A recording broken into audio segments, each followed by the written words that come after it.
दोस्तों नमस्कार। मैं जितिया पर नमस्कार। आप लोग कैसे हैं? मैं जितिया पर बना रही हूँ ये वीडियो। आप लोग सुनिएगा क्या क्या चाहिए जितिया में। मेरे यहाँ जैसे मेरी तो सासू माँ अभी ज़िंदा है, जिनकी सासू माँ ज़िंदा नहीं है उनका क्या लगता है वो मुझे नहीं पता है। हम लोग तो खर जितिया अपने बच्चों के लिए करते हैं। तो हमारे यहाँ नहा खा एक दिन पहले नहा खा करते हैं। तो नहा खा तो आजकल डेली करें लेकिन नहा खा बोला जाता है। वो अच्छा से नहा धोआ करके फिर मरुआ के रोटी, नूनी के साग, झींगा के सब्जी। मेरे यहाँ मेरी सासू माँ लहसुन प्याज नहीं खाती है तो हम लोग भी नहीं खाते हैं। मेरे मायके में लोग लहसुन प्याज खाता है, लेकिन मेरे यहाँ मेरी सासू माँ नहीं, कि मेरे यहाँ ससुराल में भी लोग खाता है लेकिन मेरे घर में लोग नहीं खाते हैं। तो हम लोग आपका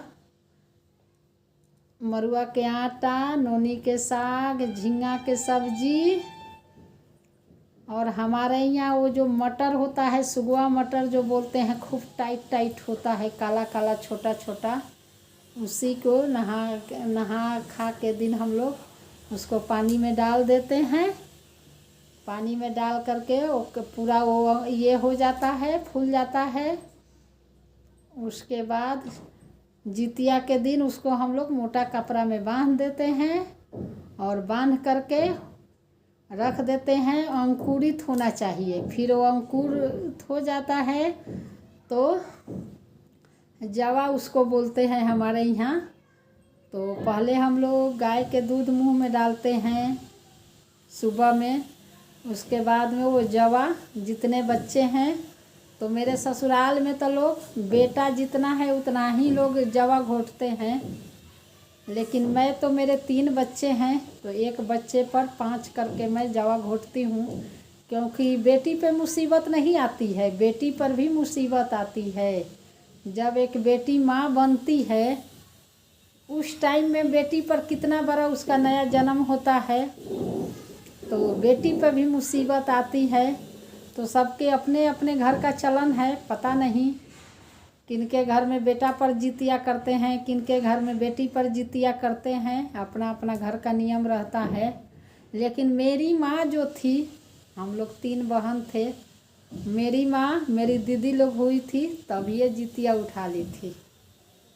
तो भगवान जितिया भगवान के कृपा हुआ तो हम लोग मेरे पीठ से भगवान 2 भाई दिए। तो वही है कि बेटी के ऊपर भी संकट आती है, लोग मानते नहीं हैं। बेटी जितिया जितिया, बेटा का बेटा का बेटा का बेटा बेटी ज़रूरी है दोनों, मैं ये नहीं बोलूँगी, लेकिन हाँ संकट आता है दोनों पे।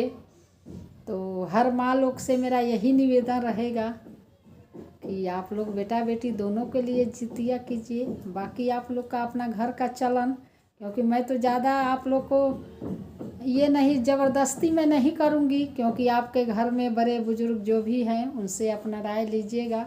लेकिन मेरा सलाह यही रहता है कि बेटी पर भी मुसीबत आती है। मुझे तो ये दिन देखना ही नहीं पड़ा, क्योंकि हो सके इस पे चर्चा करना पड़ता विचार कर, लेकिन भगवान लड़का ही हमको पहले दे दिए, उस पर से लड़की हुई। तो मेरे घर में लोग एक बेटा पर 5 वो जवा घोटते हैं। तो पहले तो आदमी घर में डर डर के काम करता था, जो बड़े बुजुर्ग बोल दिए, लेकिन फिर जब दिमाग हुआ, फिर 2-4 लोग से हम बताए तो लोग बोला कि क्यों बेटी पर मुसीबत नहीं आती है। तो मैं बेटी लोग के लिए भी जवा निगल जाती हूँ। तो ये मैं आप लोग को बताऊंगी, जितिया पर ये कहानी है।